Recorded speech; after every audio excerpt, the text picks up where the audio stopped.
రామేనా? కీర్తనల గ్రంథం 84వ అధ్యాయం 4వ వచనం చూసుకుంటే కీర్తనల గ్రంథం 84:4. ఓ థ్యాంక్ యూ జీసస్.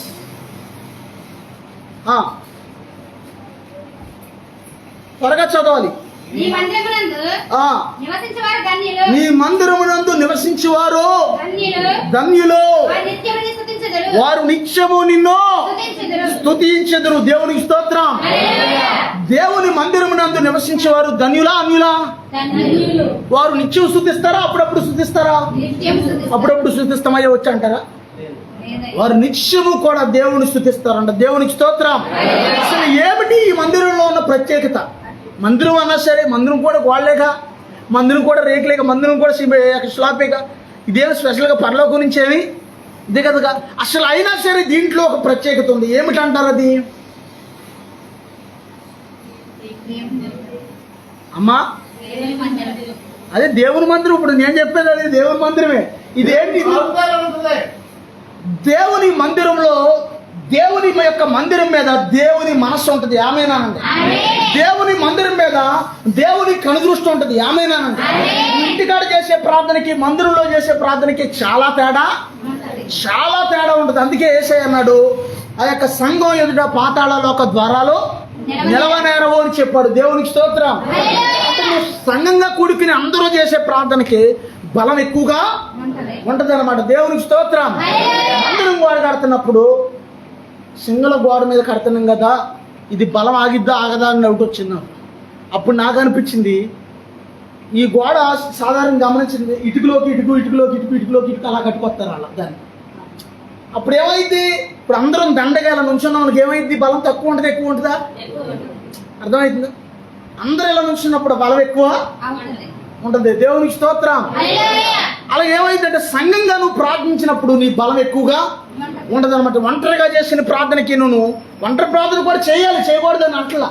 ఒంటరి ప్రార్థన చేయాలి, సంఘంలో కూడా ప్రార్థన చేయాలి. 2వ దినవృత్తాంతాలు 7వ అధ్యాయము 14వ వచనం చూసుకుంటే 2వ దినవృత్తాంతాలు 7వ అధ్యాయము 14వ వచనం. ఓ థ్యాంక్ యూ జీసస్. నా పేరు పెట్టబడిన నా జనులు తమ్మును తాము తగ్గించుకొని ప్రార్థన చేసి నన్ను వెలికి. ఒక్క నిమిషం చూసుకుంటే ఎవరి జనులు అంట? దేవుడు ఏమంటున్నాడు? నువ్వు బైబిల్ అట్టుకుని ముసుకేసుకుని వస్తున్నావు చర్చికి. ఎవరన్నా బయట కొంతమంది చూశారు, ఏమంటారు? నిన్ను దేవుని బిడ్డలో ఇలా ప్రార్థనకి వెళ్తున్నారు అని అంటారా? అందుకే దేవుడు ఏమన్నాడు? నా పేరు పెట్టబడిన నా జనులు నా సన్నిధిలోనికి వచ్చి ఎలా ప్రార్థన చేయాలంటే దేవుడు చెప్తున్నాడు, తమ్మును తామును తగ్గించుకుని ప్రార్థన చేయాలంటే. దేవునికి స్తోత్రం. తమ్మును తాము తగ్గించుకునే ప్రార్థన అంటే, నేను అంతటో ఉండయ్యా, నేను ఇంతదానయ్యా, నేను ఇన్ని గెలిచానయ్యా, అన్ని చేశానయ్యా, ఇన్ని కొట్టానయ్యా, అన్ని చేశాను, ఇది కాదు. దేవునికి స్తోత్రం. లేక నేను కాబట్టి ఇలా చేస్తాను, ఇది కాదు. దేవునికి స్తోత్రం. నిన్ను నీవు తగ్గించుకుని, నీ యొక్క అధికారం ఉన్నా సరే, లేకపోతే డబ్బున్నా, లేకపోతే పేరున్నా, అన్నీ తీసి పక్కన పెట్టి దేవుని సన్నిధిలో నువ్వు తగ్గించుకుని ప్రార్థన చేయాలి. దేవునికి స్తోత్రం. ఒకటంట, నా పేరు పెట్టబడిన నా జనులు తమ్మును తామును తగ్గించుకుని. అందుకే యేసయ్య కూడా ఇద్దరు వ్యక్తుల గురించి చెప్పినప్పుడు ఏమన్నాడు? యేసయ్య ఏమన్నాడమ్మా? తన్ను తాను తగ్గించుకునేవాడు హెచ్చించబడును, తను తాను హెచ్చించుకునేవాడు తగ్గించబడును. దేవునికి స్తోత్రం. అందరూ చెప్తుంది దేవునికి స్తోత్రం. ఎవరైతే గుర్తుంచుకోండి, మీరు ఎవరైతే వాళ్ళు మేము చాలా స్పెషల్ అని హెచ్చించుకుంటా ఉంటారో వాళ్ళు మీరు చూడండి, నేను చెప్తున్నాను, వాళ్ళ బతుకు కుక్కలు చింపిన విస్తరాక అయిపోతుంది. మాట కాదు అమ్మా. ఏమని ఉంది అక్కడ బైబిల్లో? ఫస్ట్ వచ్చి ఒక మనిషి కొంతకాలానికి నాశనం అయిపోతాడు వీడు అనగా వాడికి భయంకరమైన గర్వం పనిచేస్తుందంట. వాళ్ళలో బైబిల్లో ఉందమ్మా. ఒక మనిషి కొంతకాలానికి గొప్పవాడైతాడు, గనుడైతాడు అని అనగానే అతనిలో తగ్గింపు ఉంటుంది. దేవునికి స్తోత్రం. ఘనతకు ముందు వినయముండు అని ఉంది బైబిల్లో. దేవునికి స్తోత్రం. నువ్వు గొప్పవాడు అవడానికి ముందు, గొప్పదానం అవడానికి ముందు వినయం ఉంటుంది నీ దగ్గర. వినయం, తగ్గింపు ఉంటుంది. దేవునికి స్తోత్రం. కొంతకాలానికి వీడి పని అయిపోద్ది అని అనగానే ఇక నీలో కొన్ని కదలికలు, కొన్ని ఆధారాలు ఏమంటారు నాన్న? క్లూ అమ్మా, గుర్తులు. ఆ గుర్తులు ఏంటంటే ఇక గర్వం, ఎక్కడ లేని గర్వం. కనీసం కనీసం డబ్బున్న వాళ్ళు కోటీశ్వరులకు కూడా ఆ గర్వం ఉండదేమో, వాళ్ళకు కూడా ఉండదేమో, అంత గర్వం పనిచేస్తుంటుంది. అప్పుడు నీకేమర్థం అవ్వాలంటే నీ స్థితి నీకు అర్థమయ్యి, ఇంకోటి ఏంటో తెలుసా, మందిరంలోకి వచ్చినప్పుడు ఏమర్థమవుతుందో తెలుసా, తర్వాత వెళ్తాం నెక్స్ట్ స్టెప్లోకి. దేవుని మందిరంలోకి వచ్చినప్పుడు నువ్వు తగ్గించుకుని ప్రార్థన చేసినప్పుడు దేవుడు ఆ ప్రార్థన ఆలకిస్తాడు. ఆమేనండి. చదువునా. ఒకటి తగ్గించుకోవాలంట, రెండోది దేవుణ్ణి వెతకాలంట. దేవునికి స్తోత్రం. ఉన్నారా ఈ దినాల్లో దేవుణ్ణి ఎదుకోవాళ్ళు? ఎప్పుడు ఎదుగుతారు దేవుణ్ణి ఈ దినాల్లో మనుషులు? కష్టాలు ఎదురైనా నా యాత్రను సాగించు, నష్టాలు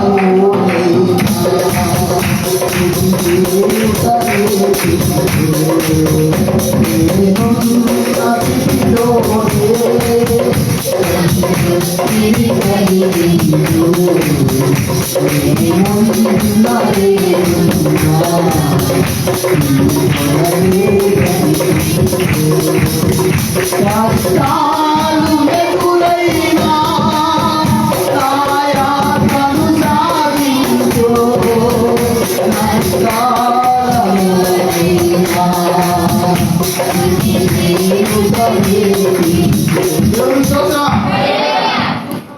అది అలా కొట్టాలి. కాంగో బాగుంది. అలా కొడితే మళ్ళీ పాడాలని పెద్ద ఇంకోసారి దేవుని స్తోత్రం. చదవండి అమ్మా. తమ చెడు మార్గములను ఒకటంట అమ్మా ఏనండి, ఒకటి తగ్గించుకోవాలంట, రెండు దేవుడిని వెతకాలంట, మూడు చెడు మార్గాల్ని విడిచిపెట్టాలంట. దేవుడు చెప్తున్నాడు, నా మాట కాదు. ప్రతి మనిషిలో కూడా ఏదో ఒక చెడు ఉంటుంది. ఊజు దేశమునందు యోబు అని ఒక మనుష్యుడి కలడు. అతను యెహోవా యందు భయభక్తులు కలిగిన వాడు, అతను చెడుతనాన్ని విసర్జించిన వాడు అన్నది బైబిల్లో. దేవునికి స్తోత్రం. అంటే ప్రతి మనిషిలో కూడా ఏదో ఒక చెడు ఉంటది. ఆ చెడు తీసేసుకోవాలి. ఆమేనా? ఇప్పుడు పెద్దోళ్ళు మీరు తెలిసిన వాళ్ళు చెప్పండి ఒకసారి, ఏనండి జాగ్రత్తగా ఏనండి. అయ్యా ఏనండి. ఇప్పుడు మాంసం కూరలో కొంచెం చేదు వచ్చింది అనుకోండి, ఏమైద్ది? కూర అంతా చేదైపోద్ది. అందుకే ఆ ఇంటి యజమానురాలు మాంసం కోసేటప్పుడు ఆ ఇళ్ళలో ఏం చేస్తుందండి, మాంసం కూర తెచ్చినప్పుడు వీడు అసలే అల్ల తెచ్చాడు, కళ్ళు ఎత్తిమే పెట్టి ఆడు తప్పు చేసినా సరే మనల్ని అంటాడు. మళ్ళీ ఎవరు తప్పు చేస్తే, చికెన్ కొట్టాడు తప్పు చేసినా సరే వీడు అడిగిరికి మళ్ళీ మనలే కడతాడు అని చెప్పి ఏం చేస్తాడంటే జాగ్రత్తగా మాంసం అంతా ఎతికి మరీ చూసి అక్కడ ఏదైనా చేదు ఉంటే తీసి అవతల పడేది. దేవుని స్తోత్రం. అందుకే మనలో ఉన్న చేదు ఎప్పుడైతే ఆ చేదు ఎక్కడుందో తీసి మనం బయటపడేసాం అనుకోండి, చిన్న డాక్టర్ల దగ్గరికి వెళ్తే జ్వరం వచ్చింది అంటే ఇంజక్షన్ చేస్తారు, ఆర్ఎంపీ డాక్టర్లు. లేకపోతే కడుపులో నొప్పి వస్తుందంటే ఒక ఇంజక్షన్ చేస్తారు. కానీ పెద్ద డాక్టర్లు ఇంజక్షన్ వెంటనే చేయరండోయ్, వెంటనే టాబ్లెట్లు ఎవరండోయ్, ఏం చేస్తారమ్మా, వెంటనే టెస్టులు చేసి అది దేని జబ్బు మొత్తం అంతా కూడా చూస్తారు. దేవుని స్తోత్రం. అందుకే అప్పుడు అసలు విషయం తెలిసిందనుకో, వాళ్ళలో ఉన్న జబ్బు అంతా కూడా పోద్ది. దేవుని స్తోత్రం. అలాగే నీలో ఎక్కడ తేడా ఉందో ఆ తేడా నువ్వు పట్టుకోవాలి. ఆమేనండి. ఏ తేడా ఉందో, ఒకవేళ గర్వపు మనసే ఉందనుకోండి, ఒకవేళ ప్రభువా భయంకరమైన గర్వం ఏలుబడి చేస్తుంది, ఆ గర్వపు మనసు నుంచి నన్ను విడిపించు నాయన. ఆ మనసు ఉంటే నీకు ఎంత నష్టం కలగజేస్తావు నీకు తెలుసు. ఆ మనసు ఉంటే నువ్వు భర్తలు లెక్క చేయు, పిల్లలు లెక్క చేయు, బయట వాళ్ళు లెక్క చేయు, పోనీ ఇంట్లో కూడా వదిలే సేవకుడు కూడా నువ్వు.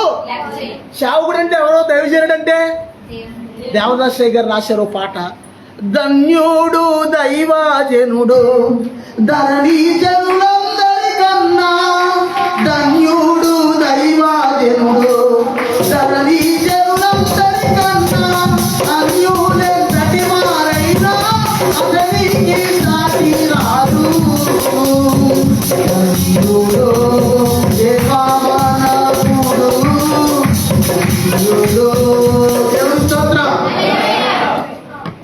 ఈ మధ్యన ఓ షాట్న ఏలూరు అవతల ఓ షాట్న బైబిల్ మిషన్ చర్చిలో వాకింగ్ చెప్పడానికి వెళ్ళాను నేను. ఎప్పుడో చిన్నప్పుడు విన్నా ఈ పాటలు, ఇప్పుడు పనిచేసింది అక్కడ బైబిల్ మిషన్ సంఘం వాళ్ళది. దేవుని స్తోత్రం. ఇప్పుడు బైబిల్ మిషన్ వాళ్ళకి ఎలా ఉంటుందంటే, వాళ్ళకి యేసయ్య పేరు చెప్పాక మళ్ళీ దేవదాసయ్య గారి పేరు కూడా చెప్తేనే వాళ్ళకి కొంచెం సంతృప్తిగా, ఎవరి భక్తి వాళ్ళది, మనం వాళ్ళు ఏమంటలేదు. కానీ కాతే ఆ పాటలు చూడండి, ఆయన 8 సంవత్సరాల వయసులో మంచి పాటలు రాశాడు ఆయన. అమ్మ ఏనండి జాగ్రత్త, డిస్టర్బెన్స్ చేయకు, మధ్యలో మంచి పాటలు రాశాడు. దేవునికి స్తోత్రం. నువ్వు దేవుని యొక్క మనసు లేనప్పుడు ఏం చేస్తావంటే, నీ యొక్క తగ్గింపు మనసు లేనప్పుడు ఎవరిని నువ్వు లెక్క చేయని మనసు. లెక్క చేయకపోతే నష్టం ఎవరికి? ఒక ఆమె మేము కొబ్బరి చెప్పులు కొట్టాలి, కొబ్బరి చెప్పులు తీసుకునే వాళ్ళు లేరు, అవి తీసుకునే వాళ్ళు ఇంట్లో అలాగా ఇలాగా, అమ్మ నాకు అందుకే కుదరట్లేదమ్మా ప్రార్థనకు రావటం అన్నాడు పాస్టర్ గారితో. చచ్చిపోయి మరణ పడకలో చచ్చిపోయే టైంలో ఉంటే వెళ్ళి ప్రార్థన చేస్తే యేసయ్య బతికించాడు ఆమె. ఆమెనానంటే ఇప్పుడు ఎవరు కావాల్సి వచ్చింది? ఇప్పుడు పచ్చడి చేసుకుంటాకి ఏం కావాలి? కొబ్బరి చెప్పులు కావాలంట. సర్లే ఇలా ఉందో ప్రభు అని ప్రార్థన చేశాను, ఇలా ఉందా కొబ్బరి చెప్పులు కావాలంటే ఆమె గొడవేంటి చూడనాయన అని ప్రార్థన చేస్తే పరిగెత్తుకుని వచ్చిన తర్వాత మళ్ళీ దేవునికి స్తోత్రం వచ్చింది 2-3 వారాలు. మళ్ళీ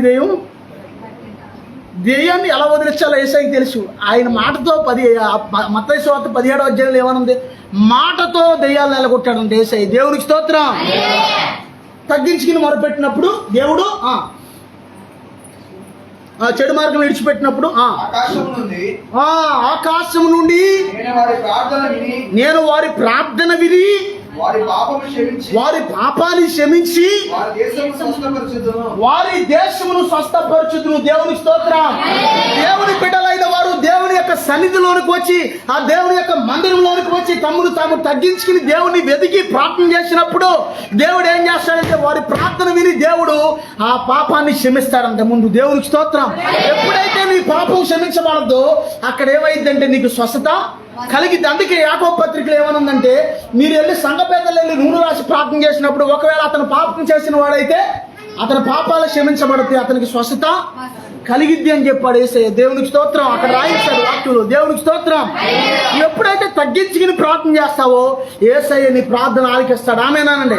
ఎప్పుడైతే నువ్వు దేవుని క్షమాపణ అడుగుతావో చెడు మార్గాన్ని విడిచిపెట్టి అప్పుడు యేసయ్య నిన్ను క్షమిస్తాడు. ఆమేనానండి. అప్పుడు యేసయ్య నీ ప్రతి బలహీనత నుంచి నిన్ను విడిపించి నిన్ను స్వస్థపరుస్తాడు. దేవునికి స్తోత్రం. మరో మాట చూసుకుంటే ప్రసంగి గ్రంథం 5వ అధ్యాయం 1వ వచనం చదవండి. ప్రసంగి 5వ అధ్యాయం 1వ వచనం. నీవు దేవుని మందిరమునకు పోవునప్పుడు నీ ప్రవర్తన జాగ్రత్తగా చూచుకొనుము. దేవునికి స్తోత్రం. రెండోది ఏం చేయాలంట? ఒకటి తగ్గింపు ప్రార్థన చూసుకున్నాం ఇందాక. ఇప్పుడు ఏం చేయాలి?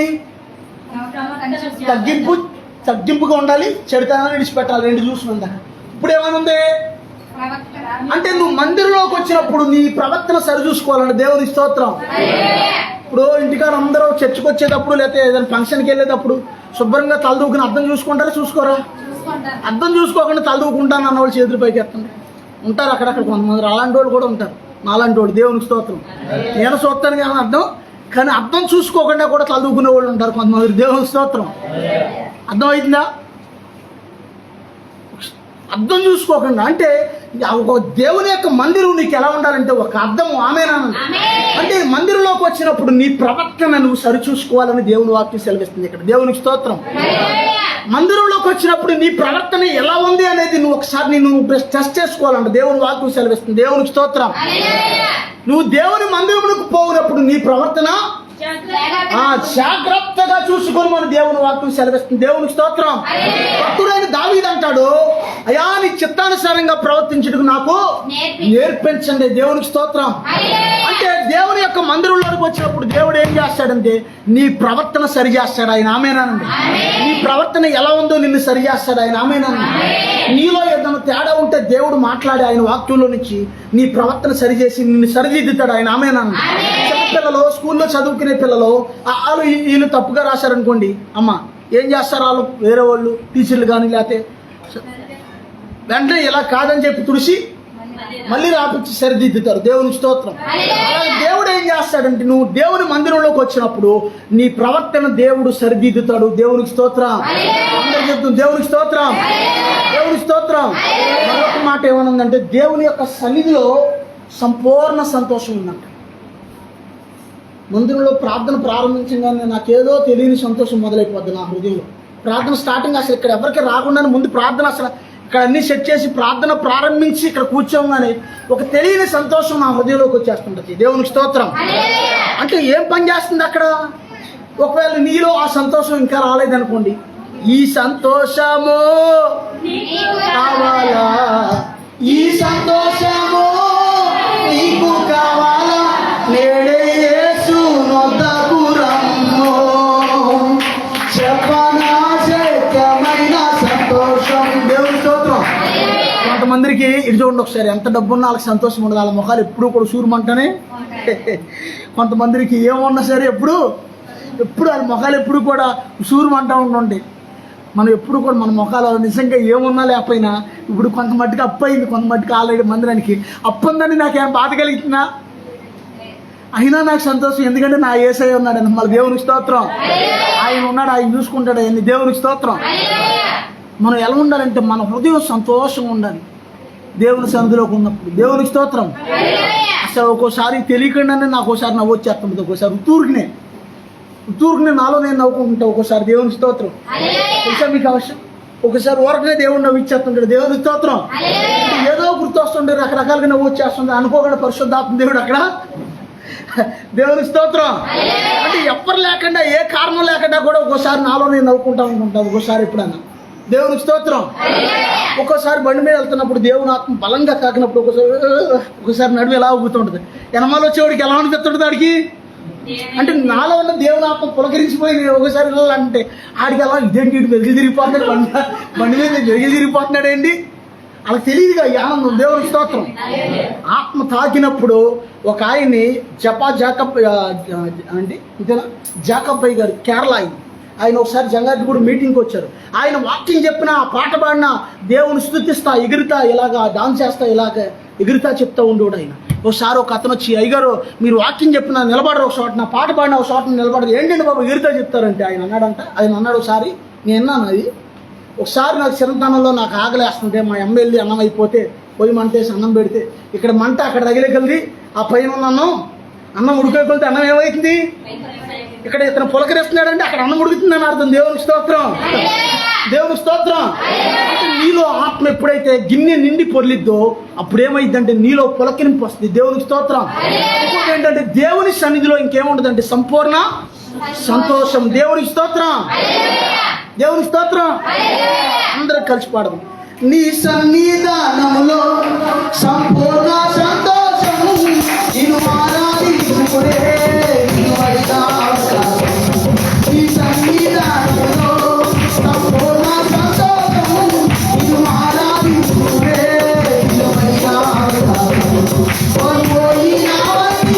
నాకు ఇస్తున్నావు.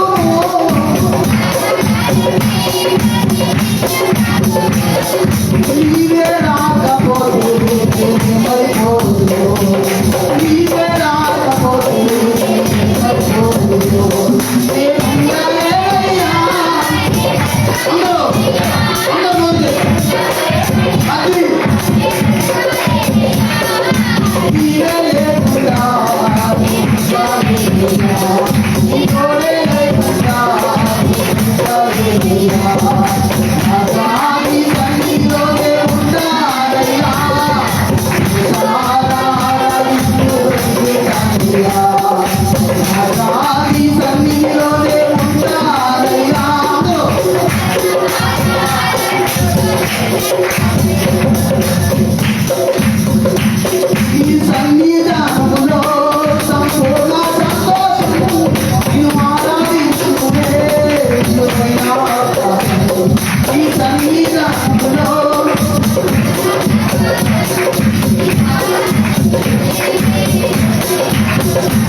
అసలు అద్భుతం ఏంటంటే మొన్న దైవజనుడు నన్ను వాక్యానికి పిలిస్తే ఆ రోజు నైటు, తెల్లవారి నైటు నేను వాక్యానికి వెళ్తాను అనగా ఆ పిల్లలు ఎవరో కలుపుతున్నారు చూడ, వెనక్కి వెళ్ళండి, మోసే ఏ పీకుతున్నారు చూడు పిల్లలు.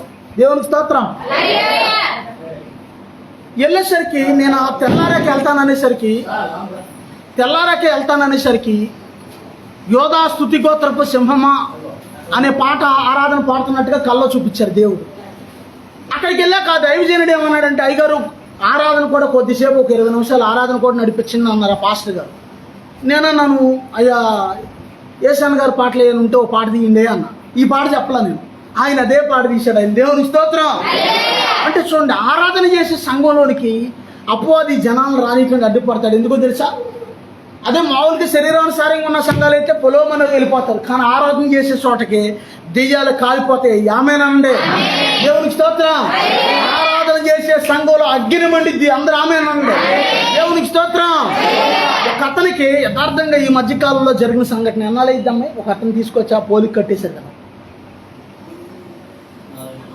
పైన అయిపోద్ది, ఒక 5-6 నెలలు అయిపోద్ది. ఒక అతన్ని ఆ సమ్మానికి కట్టేశారు, కాళ్ళు కట్టేశారు. ఆడ ఆగట్ల, 10 మందిని పట్టుకుంటే ఆగట్ల. నైట్ 1 గంటకు ఫోన్ చేశాడు ఒక అతను. ఫోన్ చేసి, అయ్యగారు ఒకడు అనుకోకుండా ఎవరికో బాగు చేతులు చేస్తుంటే ఆ లెంక చూస్తా ఉన్నాడు, వీడు దెయ్యం ఎలా వెళ్ళొద్దా అని చూస్తున్నాడంట. అది ఎలా వెళ్ళొద్దా, వీడికి ఎందుకు పక్కుండొచ్చుగా, దెయ్యం ఎలా వెళ్ళొద్దా ఈ మనుషుల నుంచి అని చూస్తున్నాడంట. చూస్తుంటే అది పోతా ఈ మనుషులు ఏ మనిషి అయితే చూస్తున్నాడు ఆ మనుషులు దూరం వచ్చి దేవుని స్తోత్రం. దూరేసరికి 10 మందిని పట్టుకున్నా సరే ఆపు చేయలేకపోతున్నారు. కుర్రోడే ఓ 5 సంవత్సరాలు ఎంత ఉంటుంది. 10 మందిని పట్టుకుంటే వాడిని ఆపలేకపోతున్నారు. చంపేస్తాను అన్నాడు ఒక్కొక్కటి. దేవుని స్తోత్రం. ఈలోపు నాకు ఫోన్ చేశారు, పాస్టర్ గారు ఒకసారి రండి బాబు, ఆడు ఆగట్లేదండి, తావీది కట్టించినా ఏది కట్టించినా ఆగట్లేదండి, ఒకసారి రండి బాబు అన్నారు. నైట్ 1 గంట. అప్పుడు నేనన్నాను, నాన్న ఈ టైంలో నేను రాకూడదు, ఓ పని చేయండి, మీరే మందులోకి తీసుకొచ్చేయండి ఇక్కడికి, ఈ లోపు నేను లేచి కొంచెం మొహం లైట్లు వేసి ఉంచుతా అని చెప్పా. వాళ్ళు తీసుకొచ్చేసారు ఇక్కడికి. తీసుకొచ్చేసి అక్కడ ఏం చేశారంటే, తీసుకొస్తే ఆ స్తంభానికి కట్టేశారు. ఆ స్తంభానికి అవతల ఉంది, ఈ స్తంభం ఉందా అది మధ్యలో, అక్కడ ఆ స్తంభానికి కాళ్ళు కట్టేస్తే ఆడ అన్నాడు, చంపేస్తాను అన్నాడు అందరినీ. సరే అని ప్రార్థన చేస్తే దగ్గరకు అరగంటకు వదిలింది ఆ దురాత్మ.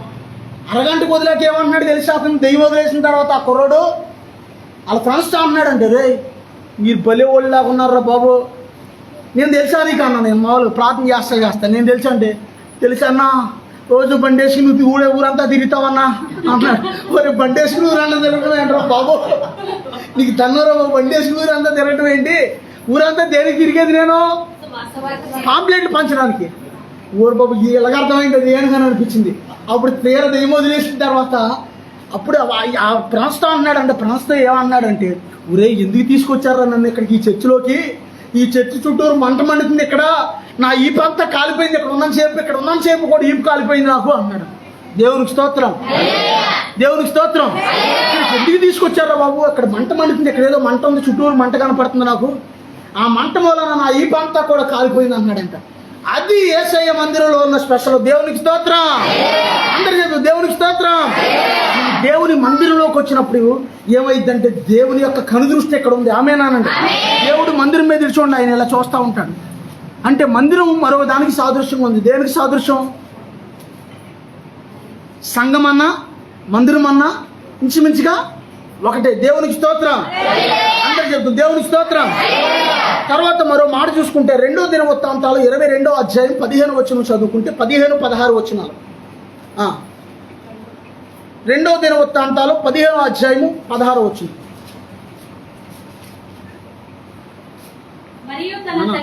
వాక్యం అర్థమవుతుందా? మంచిది. మరియు తన తల్లి అయిన 2వ దినవృత్తాంతాలు 22, మొదటి దినవృత్తాంతాలు చదవండి. మొదటి దినవృత్తాంతాలు చదవండి 22:15 చదవండి. ఓ థ్యాంక్ యూ జీసస్. మరియు పని చేయదగిన దావీదు ముసలోడైపోయాక ఏమన్నాడు తెలుసా సొలొమోనుతో కుమారుడితో మరియు పని చేయదగిన విస్తారమైన శిల్పకారులు నీ దగ్గర ఉన్నారు, కాసే పనివారు ఉన్నారు, ఏ విధమైన పనినైనా నేర్పరగల మంచి ఏ పనైనా సరే నేర్పరిగా చేయగలిగిన వాళ్ళు ఉన్నారు నాన్న నీ దగ్గర అన్నాడు. లెక్కింపలేనంత బంగారం. ఎంతంట? ఎంత బంగారం ఉంటేనే మనం భూమి మీద ఆగం. ఎంత ఇంత ఉంగరం ఉందంటాడు, 100 సార్లు తిప్పుతాడు, ఇలా అంటాడు. ఇలా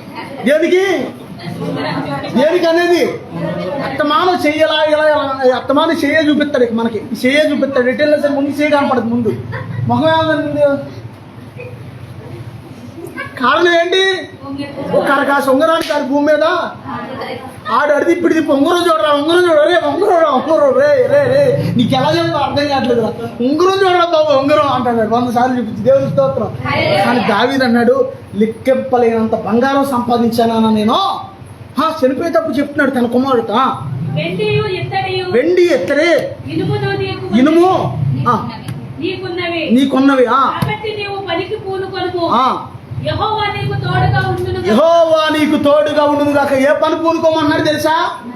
మందిరం పని పూనుకోను. ఆయన ఇది కట్టబోయే మందిరం మనుషుడికి కాదు, దేవునికి. కాబట్టి ప్రపంచంలో ఏ దేశంలో కూడా ఇలాంటి మందిరం ఉండకూడదంటే సొలొమోను ఎలా కట్టించాడు తెలుసా? మందిరం గోడల్ని బంగారు పోతతో పొదిగించాడంటే, గోడల్ని బంగారాన్ని రేకులుగా చేయించి గోడ కొట్టించాడంటే, రేకులు బంగారాన్ని.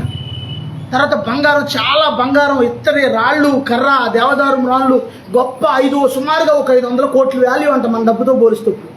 అంత మందిరం కట్టిస్తే తర్వాత కాలంలో శత్రువులు ఏం చేశారంటే ఆ మందిరాన్ని పడగొట్టి ఆ బంగారం అంతా ఒలిసుకెళ్ళిపోయారు శత్రువులు. ఆ రాళ్ళు, నూనె, కర్రలు అక్కడ వదిలేసి బంగారం అంతా ఒలిసుకెళ్ళిపోయారు వాళ్ళు. అంటే మందిరం అంత ప్రతిష్ఠితమైనది, దేవునికి స్తోత్రం. మందిరం అంత విలువైనది, దేవునికి స్తోత్రం. ప్రశ్న వేస్తున్నాను ఈ సమయంలో, ఈ ప్రశ్న వేసి నేను వాక్యం ముగిస్తాను, జాగ్రత్తగా. యేసయ్య ఆయన జీవితంలో ఎప్పుడైనా మందిరంలోనికి వెళ్ళాడా? ఎప్పుడు? అమ్మా సరే చూసుకుందాం. లోకాసు వార్త 4వ అధ్యాయం 16వ వచనం. మంచిదేనమ్మా, అది కూడా కట్టే, ఆ వాక్యం కూడా కట్టే. లోక 4:16. ఓ థ్యాంక్ యూ జీసస్. తరువాత ఆయన తాను పెరిగిన నజరేతునకు వచ్చెను. తన వాడుకు చొప్పున విశ్రాంతి దినమందు సమాజ మందిరంలోనికి వెళ్ళి, దేవునికి స్తోత్రం. యేసు ప్రభువారు ఆ దినాల్లో యేసయ్య భూమి మీద ఉన్నప్పుడు మందిరం అక్కడ ఏ రోజున జరిగేదంటే విశ్రాంతి దినం రోజున జరిగేది, అక్కడ శనివారం. అప్పుడు ఇప్పుడు కూడా అక్కడ అదే రోజున జరుగుతుంది. శనివారం రోజున వాళ్ళ మందిరంలోకి వెళ్ళి యేసయ్య అక్కడ నిలబడంగానే ఆయనకి చదవడానికి యెషయా గ్రంథం ఒకటి చుట్టా, ఒకటి వాక్యం చుట్టా ఒకటి ఇచ్చారంట ఆయనకి. ఇప్పుడంటే బైబిల్లో కొన్ని, అప్పుడైతే ఇలాగా చుట్టలో ఇలా తీసి అప్పుడు ఆయన అక్కడ నిలబడి ఆయన ఏం చేశాడంటే యెషయా గ్రంథం నుంచి ఆ వాక్యం చదివి వినిపించాడంటే యేసయ్య మందిరంలో. దేవునికి స్తోత్రం. అందరూ దేవునికి స్తోత్రం. అంటే యేసయ్య కూడా మందిరంలోనికి వెళ్ళాడు అని అక్కడ ఒక వాక్యం మనకే తెలుస్తుంది. దేవునికి స్తోత్రం. అందుకే నువ్వు ఏం చేయాలంటే దేవుని మందిరం మీద ఏముంటది? ఆయన కనుదృష్టి ఉంటుంది. దేవుని మందిరం మీద ఏముంటది అమ్మా చెప్పండి. అది మీకు ఏం అర్థమవుతుంది, ఎలాగ అర్థమవుతుంది అదే టెస్ట్ చేస్తున్నా. ఆయన మనస్సు ఉంటుంది. ఇంకా దేవునికి స్తోత్రం. దేవుని మందిరంలో సంపూర్ణమైన సంతోషము కలదు. దేవునికి స్తోత్రం. హల్లెలూయా. దేవునికి స్తోత్రం. అవి కంటికి కనబడవు, హృదయానికి రుచికవు. అందరూ పాడండి. అవి కంటికి కనబడవు, హృదయానికి రుచికవు. యేసుని కార్యములు ఎంతో గొప్పవి, నీ కార్యములు లెక్కలేనివి. యేసుని కార్యములు ఎంతో గొప్పవి. చెప్పగలరు. నీ కార్యములు లెక్కలేనివి. అవి కంటికి కనబడవు, హృదయానికి రుచికవు. అవి కంటికి కనబడవు, హృదయానికి రుచికవు.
చెప్పనా వద్దా?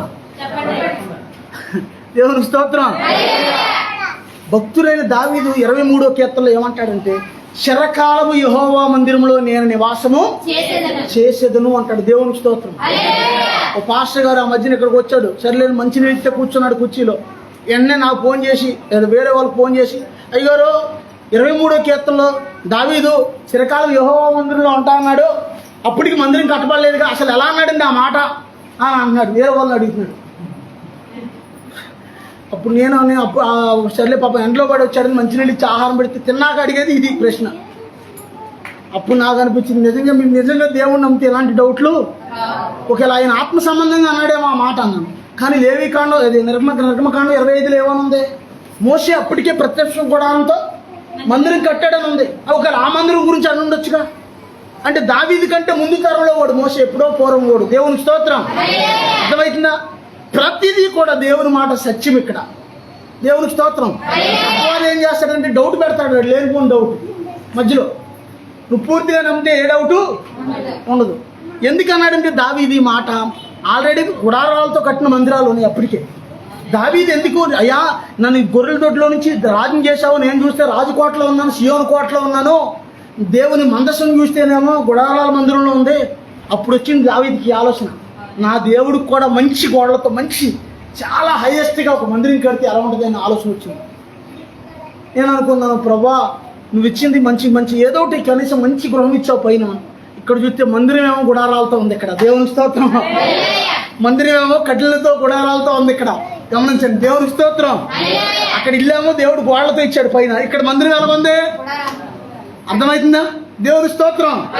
దావీదుని చూసి మనం ఏం నేర్చుకోవాలి? అక్కడ మందిరం అంటే దావీదు అక్కడ ఎప్పుడైతే ప్రభా నేను నీ మందిరం కట్టాలని చాలా ఆశ ఉందయ్యా, మందిరం కట్టిన ప్రభా అని అడుగుతాడు దేవుడిని. అడిగితే దేవుడు ఏమంటాడు తెలుసా, నానా యుద్ధాలు చేసి నువ్వు అనేక మందిని, వందల వేల మందిని చంపావు, రక్తం చిందించావు, నువ్వు కట్టకూడదు, నీకు పర్మిషను లేదు అంటాడు దేవుడు.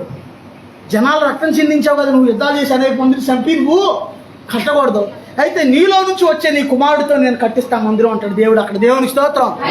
అయితే నువ్వు సామాగ్రి, నువ్వు మందిరానికి ఏమేం కావాలో మొత్తం పోయేసి రెడీగా ఉంచు, బంగారం కానీ వెండి కానీ రాళ్ళు కానీ కర్ర కానీ అంతా, నీ కుమారుడితో నేను ఆ మందిరం కట్టిస్తాను నీ తరంతరం అంటాడు దేవుడు. అక్కడ దేవునికి స్తోత్రం. అందుకే దావీదుకి ఎంత ఇష్టం అంటే మందిరంలో అంటే చాలా ఇష్టం. అందుకే చిరకాలము నేను ఒకవేళ యెహోవా మందిరంలో ఉండిపోతే ఎంత బాగుంది ఇలాగా అని ఆయన అనుకుంటా ఉండేవాడు అంట. ఆయన దేవునికి స్తోత్రం. గమనిస్తే దావీదుతో పోల్చుకోవడానికి మనం సరిపోం, కానీ ఏదో కొంచెం వాళ్ళని చూసి కొంచెం నేర్చుకోవడం వరకే. కానీ నాకు సుమారుగా రోజుకి 24 గంటల సమయం ఉందనుకోండి, 24 గంటల్లో 20 గంటలు మందిరంలోనే ఉంటాను. ఇక్కడ ఒకవేళ పడుకోవాలన్నా ఇక్కడ మందిరంలో సాపేసుకుని ఇక్కడే పడుకుంటాను. దేవునికి స్తోత్రం. భోజనానికి వెళ్ళినప్పుడు, ఇంట్లోకి వెళ్ళినప్పుడు ఏదో ఒక అరగంట గంట అక్కడ ఉండి భోజనం చేసి కొంచెంసేపు ఉండి వచ్చేస్తాను.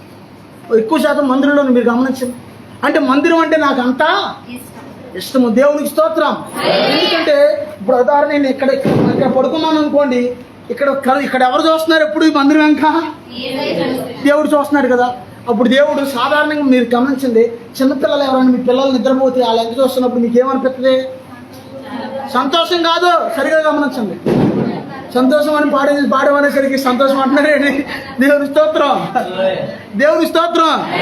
అందరు చెప్తుంది దేవుని స్తోత్రం. ఏమనిపిస్తుంది అమ్మా? ఒకసారి ఎప్పుడో స్కూల్లో ఏలియానా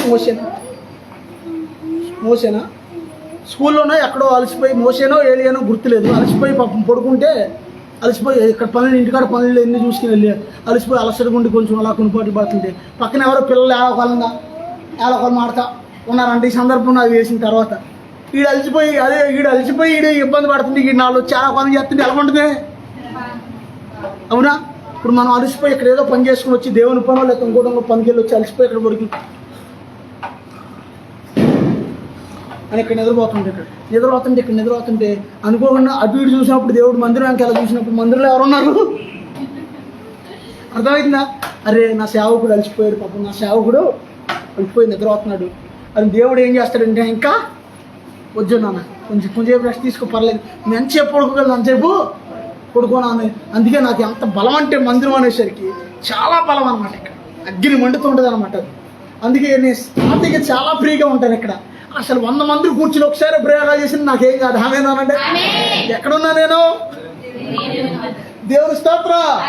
అందరు చెప్తాను దేవుని స్తోత్రం.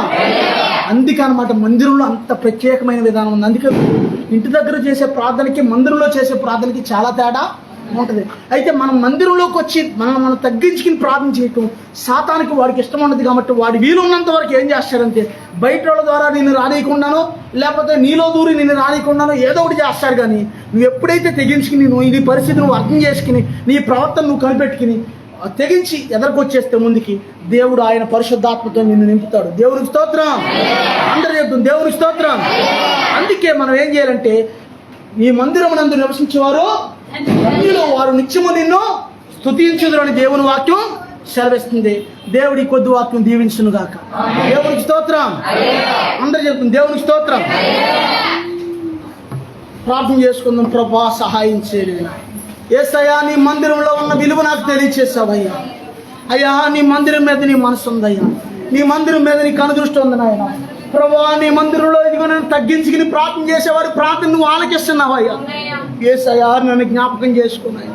ప్రభా నా కుటుంబాన్ని జ్ఞాపకం చేసుకున్నాయన. యేసయ్యా ప్రతి బలహీనత నుంచి నన్ను విడిపించండి అయ్యా.